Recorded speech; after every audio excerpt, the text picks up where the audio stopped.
it's interesting because I think the same as with many different cognitive conditions, you sort of meet people who say, well, why would I want to change as well? You get some people who are just happy as they are, and a fair number of people with face blindness will say that. I've lived with it for all these years so far.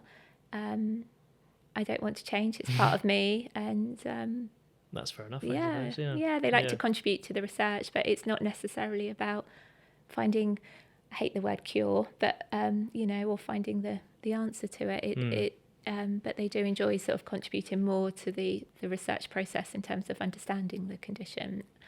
Do you think that once people know, having that sort of sense that there's a label for this thing, does that help people, do you think, as well? I've often wondered,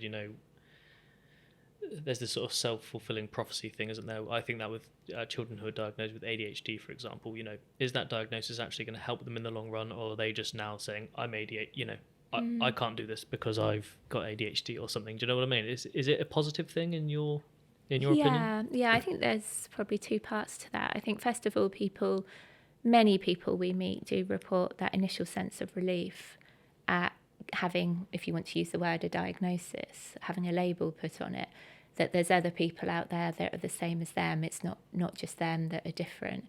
And that's definitely a common theme. I think the second part to that question is then, well, how can I then use that information to make life better for me? In the same way, people with other, if we want to use the word disabilities, that can protect you under the Equality Act, for example, or if you have dyslexia or ADHD, you can bring proof of that to a higher education establishment such as this, and that would be recognised and you would be protected under that. What do people get in terms of actually having prosopagnosia? Well, we come back to this issue of awareness and the fact that many places, many people wouldn't actually know what the condition is, if you presented with that. And time will address that. It still needs to very much get out there. There needs to be more education around that. But that's very much the feedback we're still getting, is other people haven't heard about it. Recent years, I think it's come on a long way because it has been featured in the media. There's been all the stories surrounding Brad Pitt, for example, having face blindness, Stephen Fry. Yeah, there's been some quite prolific celebrities who have come forward and said they have the condition.